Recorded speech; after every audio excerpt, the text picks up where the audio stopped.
नमस्कार मित्रों, आप सभी का स्वागत है हमारे आज के सेशन में। आशा करते हैं आप सभी स्वस्थ और सुरक्षित होंगे। हमारा जो आज का सेशन है उसमें हम बात करेंगे प्लांट डिजीजेस के कॉजेज के बारे में, जिसमें हम inanimate causes, animate causes, viruses, viroids के बारे में बात करेंगे। चलिए आइए बिना किसी देरी के शुरुआत करते हैं। सबसे पहले हम देखते हैं इनएनिमेट कॉजेज।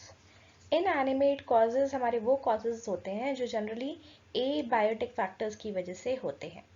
तो इसमें हमारे आ जाते हैं जैसे कि क्लाइमेटिक कंडीशंस अगर ठीक नहीं हो हमारे, तो अगर एडवर्स क्लाइमेटिक कंडीशंस हैं तो क्या क्या प्रॉब्लम्स हो सकती हैं प्लांट्स को। न्यूट्रिशनल इम्बैलेंस की वजह से काफ़ी प्रॉब्लम्स हो जाती हैं। केमिकल इंजरीज हो जाते हैं प्लांट्स में, जिसकी वजह से काफ़ी प्रॉब्लम हो सकती है। और एडवर्स सॉइल कंडीशंस की वजह से भी काफ़ी ज़्यादा प्रॉब्लम्स देखी जा सकती। तो एक एक करके हम इन सबको डिस्कस करेंगे। सबसे पहले हम बात करते हैं एडवर्स क्लाइमेटिक कंडीशंस के बारे में। तो क्लाइमेटिक कंडीशंस एक्चुअली क्या होनी चाहिए?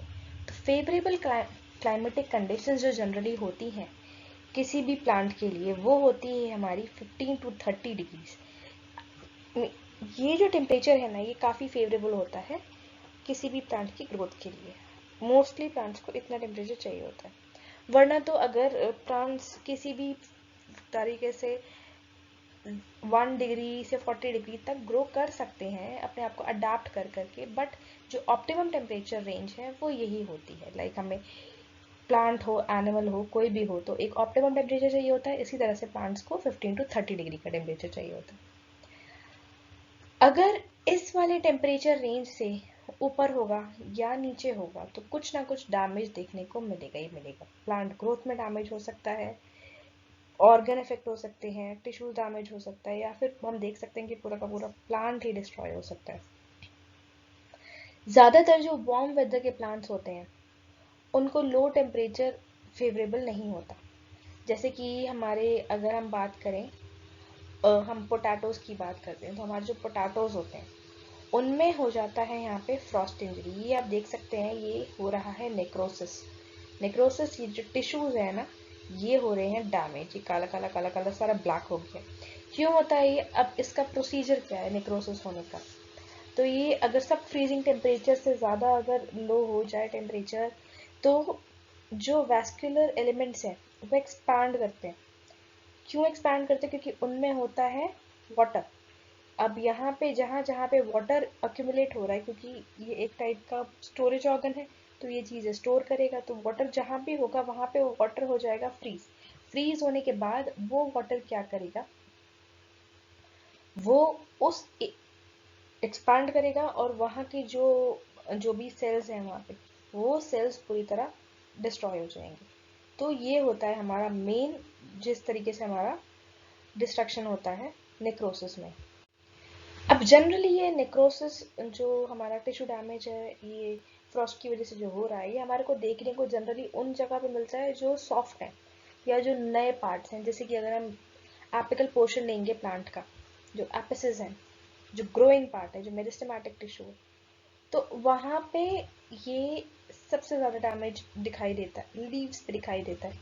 तो इस तरह से जो नए नए सेल्स बन रहे हैं वो सारे रप्चर होने लगते हैं। क्यों? क्योंकि उनको फ्रॉस्ट इंजरी हुई है। तो इस तरह से हम कह सकते हैं। अब जो हमारे सक्लेंट प्लांट्स होते हैं उनमें भी हमारे को ये देखने को मिलता है, क्योंकि वहाँ पे वाटर कंटेंट बहुत ज़्यादा हाई होता है, तो वहाँ पे फ्रॉस्ट डैमेज बहुत ज़्यादा होता है। नेक्स्ट अगर हम बात करते हैं कि हाई टेम्परेचर किस तरह से इफेक्ट कर सकता है। अब हाई टेम्परेचर होने पे हम देखते हैं कि क्या होता है कि सनलाइट बहुत ज़्यादा मिलती है हाई टेम्परेचर के साथ। हाई टेम्परेचर के टाइम पे ऑक्सीजन सप्लाई कम हो सकती है, ड्राउट लाइक कंडीशंस हो सकती हैं, बहुत ज़्यादा गर्म गर्म विंड्स ब्लो कर सकती हैं। तो इस टाइप की चीज़ें क्या करते हैं, हमारे फ्रूट्स होते हैं उनको सबसे ज़्यादा इफेक्ट करती हैं। तो वहाँ पे क्या होता है, स्कैल्डिंग हो जाती है। अब स्कैल्डिंग फ्रूट्स की कैसे होती है वो हम बताते हैं कि जो फ्रूट है उसका जो फ्लैश है उसके ऊपर सनलाइट पड़ रही है बहुत ज़्यादा टेम्परेचर मिल रहा है उसको। तो जहाँ जहाँ एक्सपोज हो रहा है वो वाला एरिया जो है वो रॉट होने लगेगा, वहाँ पे टिश्यूज का डैमेज होने लगेगा, नेक्रोसिस होने लगेगा उस एरिया पे। अब वो फ्रूट की स्किन पे धीरे धीरे वो स्किन से होता हुआ वो डैमेज कहाँ जाएगा, अंदर के लेयर्स में जाएगा, डीपर डीपर और टिश्यूज में जाएगा, फ्लैश में जाएगा। तो वहाँ पे क्या होगा, वहाँ पे जो एंजाइम्स हैं उस फ्रूट के, वो सारे एंजाइम्स डिग्रेड होने लगेंगे, जिसकी वजह से क्या होगा कि सारा जो बायोकेमिकल रिएक्शन जो चल रहा है फ्रूट के अंदर उसको पकाने वाला, तो वो सारा हमारा डैमेज हो जाएगा, प्रोटीन्स डिग्रेड हो जाएंगे। तो उसकी वजह से क्या होगा कि साइटोप्लाज्मिक मेम्ब्रेन्स जो है रप्चर होने लगेंगी, जिसकी वजह से ये सारी चीज़ें टॉक्सिक इफेक्ट प्रोड्यूस करेंगी, जिसकी वजह से सेल्स पूरी तरह डैमेज हो जाएंगे, डिस्ट्रॉय हो जाएंगे। नेक्स्ट अगर हम देखें कि एक्सेसिव लाइट, ये फिनोमेना जनरली कम होता है, बट एक्सेसिव लाइट की वजह से भी और इवन लो लाइट कंडीशंस की, दोनों कंडीशंस की वजह से क्या होता है कि हमारा क्लोरोफिल इफेक्ट होता है।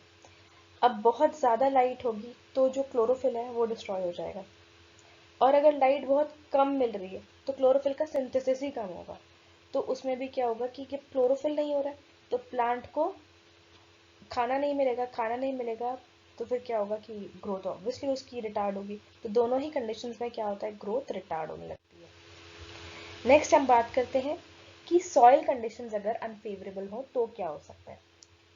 अगर आपकी सॉइल कंडीशंस सही नहीं है, अनफेवरेबल सॉइल कंडीशंस में हम बोल सकते हैं कि या तो सॉइल में मॉइस्चर बहुत कम है, या सॉइल में मॉइस्चर बहुत ज़्यादा है,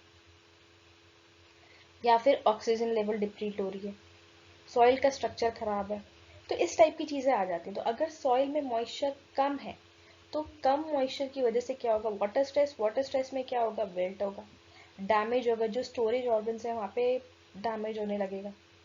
ठीक है, लो मॉइस्चर कंडीशन में विल्टिंग बहुत ज़्यादा होती है, जबकि जो एक्सेस मॉइस्चर कंडीशंस होता है वहाँ पे जो ऑक्सीजन सप्लाई है वो कम हो जाती है, क्योंकि इतना ज़्यादा मॉइस्चर है कि वहाँ पे ऑक्सीजन सप्लाई नहीं हो पा रही है, कार्बन डाइऑक्साइड एक्यूमुलेट होने लगती है, टॉक्सिक मेटाबोलाइट्स जो हैं वो प्रोड्यूस होने लगते हैं, एनारोबिक बैक्टीरिया, क्योंकि वहाँ पे ऑक्सीजन नहीं है, पानी बहुत ज़्यादा हो गया, ऑक्सीजन नहीं है, तो फिर क्या आएगा, एनारोबिक बैक्टीरिया काम करेंगे, वहाँ पे वो काम करेंगे तो फिर वो मेटाबोलाइट्स प्रोड्यूस करेंगे, वो टॉक्सिक होंगे, तो सॉल्युबल सॉल्ट्स एक्यूमुलेट होने लगेंगे, रूट्स के अराउंड एक्यूमुलेट होंगे, स्टेम के बेसिस के अराउंड एक्यूमुलेट होंगे।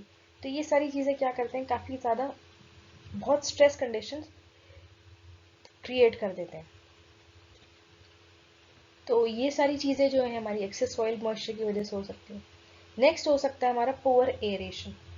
अगर एरेशन सही नहीं है तो एरेशन नहीं हो पाएगा, तो उसकी वजह से जो न्यूट्रिएंट्स हैं वो अवेलेबल नहीं हो पाएंगे। सॉइल स्ट्रक्चर में जो आता है उसमें आता है हमारा कि सॉइल की मॉइस्चर होल्डिंग कैपेसिटी कैसी है, या उसका एरेशन किस लेवल का है, तो ये सारी चीज़ें आ जाती हैं। अब अगर हमारी सॉइल जो है हार्ड है, उसका स्ट्रक्चर अच्छा नहीं है, तो उसकी वजह से क्या होगा कि ग्रोथ नहीं हो पाएगी, रूट ग्रोथ नहीं हो पाएगी, हार्ड पैन फॉर्मेशन हो जाएगा। ठीक है ना, तो उसकी वजह से मॉइस्चर होल्डिंग कैपेसिटी खराब होती है, एरेशन नहीं हो पाता, क्योंकि ग्रोथ रूट की ग्रोथ नहीं हो पा रही है, उसको कहीं से मॉइस्चर नहीं मिल रहा है, तो फिर एरियल ग्रोथ भी कम होगी। इन सब चीज़ों की वजह से क्या हो जाता है कि पैरासिटिक डिजीजेस, जो पैरासाइट्स हैं वो अटैक कर सकते हैं प्लांट के ऊपर। तो इस टाइप की चीज़ें बहुत ज़्यादा बढ़ जाता है चांसेस, अगर सॉइल कंडीशंस फेवरेबल ना हो तो। नेक्स्ट हम बात करते हैं केमिकल इंजरीज में क्या हो सकता है। तो अगर जैसे कि हमने देखा कि ये केमिकल इंजरीज कहाँ से आई हैं, जैसे जैसे हमने मॉडर्न साइंटिफिक मेथड्स इंट्रोड्यूस करना स्टार्ट किया, हमने पेस्टिसाइड्स, इंसेक्टिसाइड्स, इन सबका बहुत ज़्यादा वीडिसाइड्स, इन सबका यूज़ करना चालू किया, तो इनका जो ओवरडोज हो जाता है उनकी वजह से क्या होता है, टॉक्सिक कंडीशंस क्रिएट होती हैं,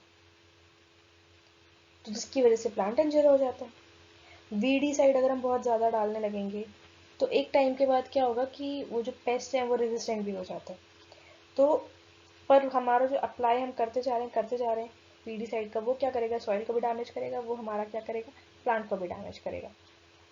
अबव दैट क्या होता है कि अगर हमारा एटमॉस्फेरिक इम्प्योरिटीज़ हैं, जैसे स्मॉग है या ओजोन है, ठीक है ना, तो ये टाइप की चीज़ें क्या करता है, ये काफ़ी ज़्यादा मतलब पॉपुलेटेड एरियाज जहाँ पे, वहाँ पे इस टाइप का पॉल्यूशन बहुत ज़्यादा देखने को मिलता है। तो ये जो स्मॉग्स होते हैं पैन की वजह से, जैसे पेरोक्सी एसिटाइल नाइट्रेट जो मेन कॉम्पोनेंट है स्मॉग का, वो क्या करता है बहुत ज़्यादा ऑटोमोबाइल्स वगैरह में से भी निकल सकता है ये सब वगैरह से। तो ये क्या करता है, ये काफ़ी ज़्यादा सीरियस डैमेज प्रोड्यूस करता है काफ़ी सारे प्लांट्स में, उनके जो हमारे फ्रूट्स होते हैं उसमें हो सकता है, काफ़ी डैमेज हो जाता है। जैसे कि अगर हम देखें तो हमारा जो मैंगो का फ्रूट है उसमें हमारा ब्लैक टिप हो जाता है। किसकी वजह से होता है ये? इस टाइप की जो स्मॉग्स हैं, ये जो सब्सटेंसेस हैं, इन सब की वजह से ब्लैक टिप ऑफ मैंगो हम बहुत ही कॉमन डिजीज़ है।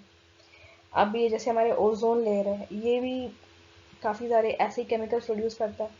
तो ये जो एग्जॉस्ट फ्यूम्स जो हैं जो रिलीज हो रहे हैं, ये सारी चीज़ें मिल मिला के अल्ट्रावायलेट रेडिएशंस, जैसे क्योंकि ओजोन डिप्लीट होगी तो यूवी रेडिएशन बढ़ेंगी, तो उससे क्या होगा कि वैसे ही काफ़ी सारा डैमेज अपने आप दिखने लगेगा। तो इस तरीके की जो इम्प्योरिटीज़ हैं, इनकी वजह से केमिकल इंजरीज बहुत ज़्यादा देखने को मिल सकती हैं प्लांट्स में।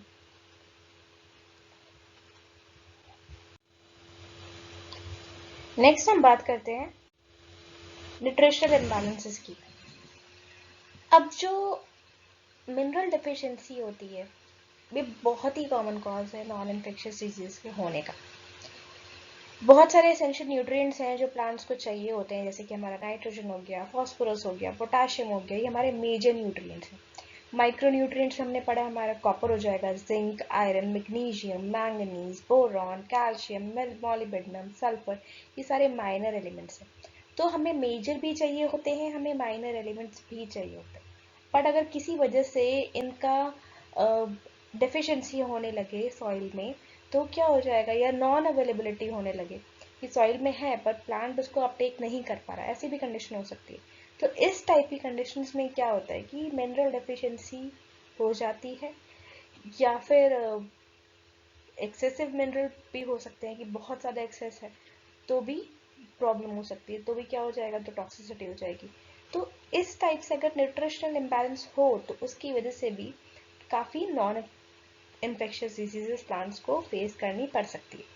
काफ़ी टाइप के सिम्टम्स शो करते हैं प्लांट्स जो हैं, अगर उनमें कोई चीज़, कोई न्यूट्रिएंट डेफिसिट हो जाए या कोई न्यूट्रिएंट ज़्यादा हो जाए, तो वो सबके सिम्टम्स अलग अलग, तो वो सब हम आगे पढ़ेंगे। तो इस तरह से हम कह सकते हैं कि डेफिशिएंसी की वजह से पुअर ग्रोथ हो सकती है, फ्रूटिंग में प्रॉब्लम हो सकती है, ईल्ड कम हो सकती है, और अगर ज़्यादा मिनरल हो जाए तो टॉक्सिसिटी भी हो सकती है। और इन सब के जो सिम्टम्स होते हैं जनरली काफ़ी ज़्यादा सिमिलर सिमिलर होते हैं कि वायरस और फंजाई के अटैक के सिम्टम्स से। तो काफ़ी ज़्यादा मुश्किल हो जाता है इन सब चीज़ों को डिफ्रेंशिएट करना और इन सब चीज़ों को अलग तरीके से देखना। नेक्स्ट हम बात करते हैं वायरसेस की या वायराइड्स की। तो वायरसेस होते क्या हैं? जो प्लांट वायरसेस की अगर हम बात करें तो ये काफ़ी सब माइक्रोस्कोपिक एंटिटीज़ हैं, और ये जनरली एक ऑब्लिगेट रिलेशनशिप रखते हैं सेल्स के साथ। तो लास्ट लेक्चर में हमने ऑब्लिगेट रिलेशनशिप क्या होता है वो एक्सप्लेन किया था। तो आज आपका यही सवाल है कि आपको बताना है कि ऑब्लिगेट रिलेशनशिप होता क्या है। तो वायरसेस का जनरली लिविंग सेल्स के साथ एक ऑब्लिगेट रिलेशनशिप होता है। ये पैरासिटिक नहीं होते क्योंकि इनका खुद का अपना कोई सिस्टम होता नहीं है। ये हमेशा एक नॉन लिविंग स्टेट में रहते हैं। जैसे ये किसी प्लांट सेल में के अंदर एंटर करेंगे, उसके बाद ही उसके सिस्टम पे पूरी तरह कंट्रोल कर लेंगे और फिर वहाँ पे अपने आप को एक्टिवेट कर देंगे। तो इस तरीके से होता है। जनरली हमारे वायरसेस में क्या होता है कि एक टाइप का केवल एक उसमें या तो न्यूक्लिक एसिड में आरएनए होगा या डीएनए होगा, और उसके साथ एक प्रोटीन कोड, बस इतना होता है हमारा वायरस, ऐसा होता है। तो हमारे जो वायरसेस हैं वो मॉर्फोलॉजिकल, हिस्टोलॉजिकल, साइटोलॉजिकल, मेटाबॉलिक, इस टाइप के चेंजेस सब तरीके के प्रोड्यूस करते हैं। जनरली जो मोस्ट कॉमन सिम्टम्स हमें देखने को मिलता है वो होते हैं हमारे मोज़ैक्स। इस टाइप के मोज़ैक हो सकते हैं, लीव्स पे हैं जैसे ये मोज़ैक, या फिर वो मॉटल्स क्रिएट कर सकते हैं। तो इस टाइप के जो हमारे मॉटल्स या मजाक हैं, ये जब इस टाइप के सिम्टम्स अगर हम देखने को मिलते हैं तो हम कह सकते हैं कि वायरसेस की वजह से ये सिम्टम्स प्रोड्यूस हो रहे हैं। तो वायरसेस का काम करने का तरीका कैसा होता है? वायरसेस का खुद का तो जैसे हमने बता दिया कि वो अपने आप कुछ नहीं कर सकते। तो वायरस जो है किसी डैमेज्ड सेल या किसी लीफ हेयर से या कहीं से भी होस्ट के अंदर एंटर करता है, और वहां पे वो इन्फेक्ट किस तरीके से करता है कि जैसे उसने एंटर किया, उसने होस्ट सरफेस को किसी तरह से रप्चर किया, वहां से वो एंटर हुआ और वहां पे एंटर होने के बाद जो होस्ट का जो प्रोटोप्लाज्म था वहां तक ये पहुंच जाता है। अब वहां ये पहुंचने के बाद क्या करता है, वहां पहुंचने के बाद ये अपना जो अपना जो इसका जो प्रोटीन कोट है उसे छोड़ देता है। प्रोटीन कोट जैसे ही हटा, क्या निकला वहां से, इसका जो न्यूक्लिक एसिड था वो अलग हो गया। अब इसका जैसे ही न्यूक्लिक एसिड रिलीज हुआ तो ये न्यूक्लिक एसिड जो आरएनए या डीएनए है, ये जो भी रिलीज हुआ ये होस्ट में जाके करने लगता है मल्टीप्लाई।